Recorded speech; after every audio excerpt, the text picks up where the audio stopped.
त्यामुळे मुंबई-पुणे एक्सप्रेसवेवरील वाहतूक तब्बल 32 तासांनंतर सुरळीत सुरू झाली आहे। मुंबई-पुणे एक्सप्रेसवेवरील वाहतूक संथ गतीने सध्या सुरू आहे। उलटलेला गॅस टँकर आता बाजूला करण्यात यश आलेला आहे। 4 क्रेनच्या सहाय्याने तो बाजूला करण्यात आलेला आहे। मात्र तब्बल 32 तास या ठिकाणची वाहतूक ठप्प होती। उलटलेला हा टँकर 32 तासांनंतर बाजूला करण्यात आला।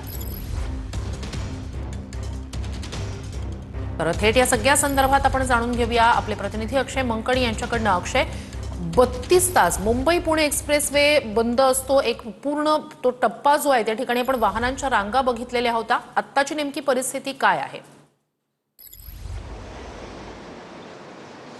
श्रुती, सध्या आपण ज्या ठिकाणी टँकर उलटलेला होता मुंबई-पुणे एक्सप्रेस महामार्गावरती त्या ठिकाणी आहोत। सध्या या मुंबईच्या दिशेने जाणाऱ्या लेनमध्ये हा संपूर्ण टँकर जो आहे तो पलटी झालेला होता। त्यामुळे संपूर्ण या अपघातामुळे मोठ्या वाहनांच्या रांगा ज्या आहेत त्या मुंबई-पुणे महामार्गावरती आपल्याला पाहायला मिळालेल्या होत्या। खरं तर मुंबईच्या दिशेने जाणारी ही संपूर्ण लेन जी आहे ती बंद होती। आता मात्र रात्री मात्र तो टँकर जो आहे तो या ठिकाणाहून काढण्यात हायवे पोलिसांना यश आलेलं असल्याचं आपल्याला पाहायला मिळतंय। आणि आता मात्र महामार्गावरची संपूर्ण वाहतूक जी आहे ती संथ गतीने आता सध्या सुरू असल्याचं आपल्याला सध्या पाहायला मिळतंय। काल मात्र जवळपास या संपूर्ण मुंबई-पुणे हायवेवरती जवळपास 30 किलोमीटर वाहनांच्या रांगा पाहायला मिळालेल्या होत्या।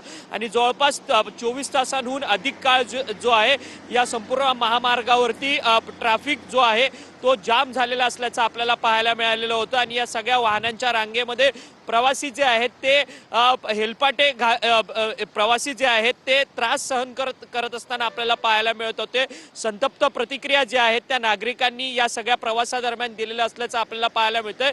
कारण की या सगळ्या वाहतूक कोंडीमध्ये प्रवाशांना अक्षरशः प्रवासी भरडले गेलेले होते। त्यामुळे या वाहतूक कोंडीमध्ये काही प्रवासी तर 20-24 तास नक्कीच अक्षय, अत्यंत गंभीर अशी ही परिस्थिती होती। रणजित जाधव आपले प्रतिनिधी आपल्यासोबत जोडले गेलेले आहेत। रणजित, अत्यंत हे सगळे जे काही घडलेलं होतं ते गंभीर होतं, कारण अनेक हे प्रवासी जे होते ते कित्येक तास या ठिकाणी खोळंबलेले होते।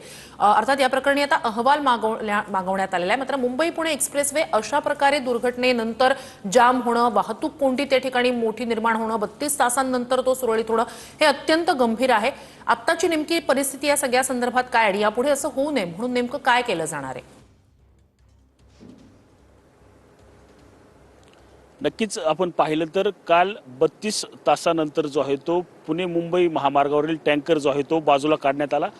मात्र ही अघोषित आणीबाणी जी आहे ती या मुंबई पुणे महामार्गावरून प्रवास करणाऱ्या प्रवाशांना जी आहे ती या ठिकाणी पाहायला मिळाली। आपण पाहू शकतो की अद्यापही या अघोषित आणीबाणीचे परिणाम जे आहेत या ठिकाणी जाणवत आहे। आपण पाहिलं तर पुणे मुंबई एक्सप्रेस या रस्त्यावर एकही हॉटेल असेल किंवा दुकान जे आहे ते या ठिकाणी नसल्यामुळे काल अनेक मोठे वाहन चालक जे आहेत ते या ठिकाणी संतप्त झाले। अनेक वाहन चालक रस्त्याच्या मध्येच गाडी लावून जे आहे ते अद्यापही झोपलेले पाहायला मिळतात। त्यामुळे आपण पाहिलं तर लोणावळ्याच्या अलीकडे 22 किलोमीटर ही रांग जी आहे ती अद्यापही तशीच असलेली आपल्याला पाहायला मिळते। कारणही तसे आहे, काल दिवसभर पाणी असेल किंवा अन्न असेल याच वाहन चालकांना जे आहे ते मिळालं नसल्यामुळे ती परिस्थिती अद्यापही तशीच असलेली आपल्याला एकूणच पाहायला मिळते। 99ला सुरू झालेला हा एक्सप्रेस हायवे, याच एक्सप्रेस हायवेच्या यंत्रणांकडे अद्यापही या अशा अघोषित आणीबाणीला लढण्यासाठी कुठल्याही प्रकारची सज्जता अशा प्रकारच्या प्रसंगाला सामोरं जाण्यासाठी यंत्रणेकडे नसल्याचं हे यातून स्पष्ट होतंय।